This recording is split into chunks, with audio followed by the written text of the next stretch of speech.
Hey, Chipper Jones has a new book out. It is entitled Ball Player, recounting tales from his long career in the game. And Chipper joins us now to talk about it. The book is out. There's a lot of good stuff in this book. I haven't read it, Chipper, but I've read the excerpts, and there's some real juicy stuff here. What was the internal conversation like for you, trying to figure out what to put out and what to put in? Because you put in a lot of stuff. Well, I think if you're gonna do a tell-all book, you're gonna have to open up about some things. Some things were great to talk about. Some things were a little unpleasant to talk about. But it's stuff that people want to know. I think we got plenty of stories from inside the dugout, inside the clubhouse, that will make people laugh.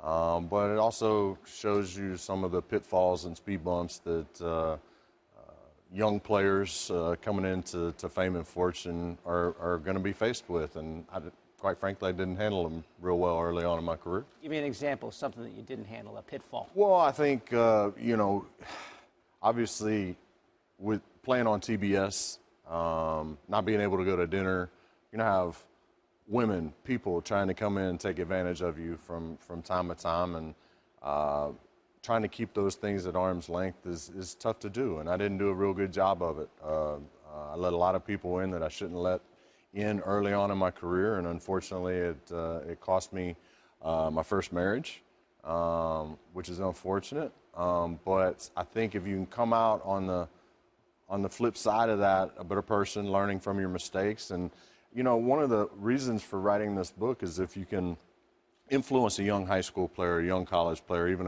a minor leaguer, if they can read this book and see some of the things that I didn't handle well and them not make that mistake, then I think the book serves a purpose. What's different about what you did is, in the case of infidelity, you actually felt pressed to tell your then wife about it. What was going on with that? Well, I mean, it's a tough decision. It was the worst day of my life. But unfortunately, it was affecting me. I can remember going into Bobby Cox's office and saying, "Skipper, I apologize. I'm playing terribly, but my life is falling apart." And just remember him really sitting me down and saying, "Hey, go home.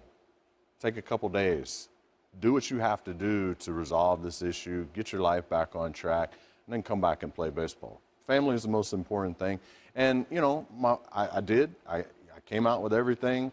I took the brunt of what she, was going to give me. What happened there? Oh, no, it's just, you got to read the book, Okay. But it's, it wasn't a pleasant time, and obviously it ended up in divorce. But there was some finality to the situation, and we were able to come to grips with it and move on. There is a part of the book that you talk about your first meeting, maybe your only meeting with the super agent Scott Boras. The only meeting. Yeah.